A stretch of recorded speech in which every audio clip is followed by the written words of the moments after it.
Hello বন্ধুরা, কেমন আছো তোমরা? এই দেখো, আমি কালকে না একটু দই পাতিয়ে নিয়েছিলাম।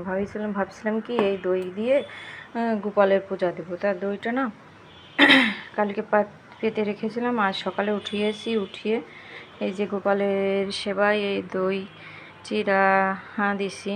হ্যাঁ, এটা দিয়েছি প্রসাদ, এখনও খাইনি।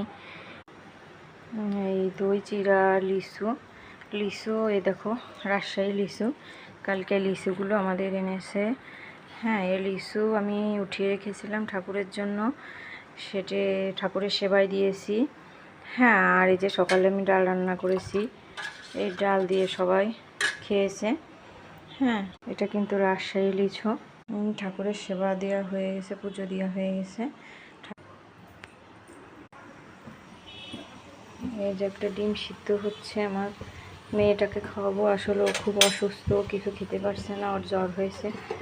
হ্যাঁ, খুব অসুস্থ, তাই ডিমটা সিদ্ধ করে নিচ্ছি। আপনারা কে কে বাড়িতে দই বানায় এরকমভাবে পূজা দিন ঠাকুরের, অবশ্যই জানাবেন। এই দেখেন, আমার বেবি অসুস্থ বলে ওর পুতুলগুলো সব এভাবে সাজিয়ে রেখেছে, না হলে এই পুতুলগুলো একসময় ছড়িয়ে ছিটিয়ে এসে খেলা করে।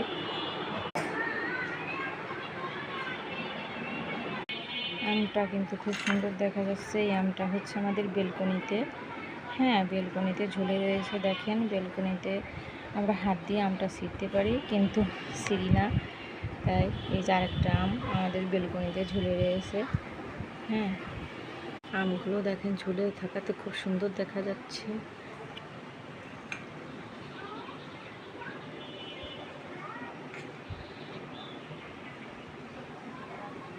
কিন্তু আমাদের বেলকনি আমগুলো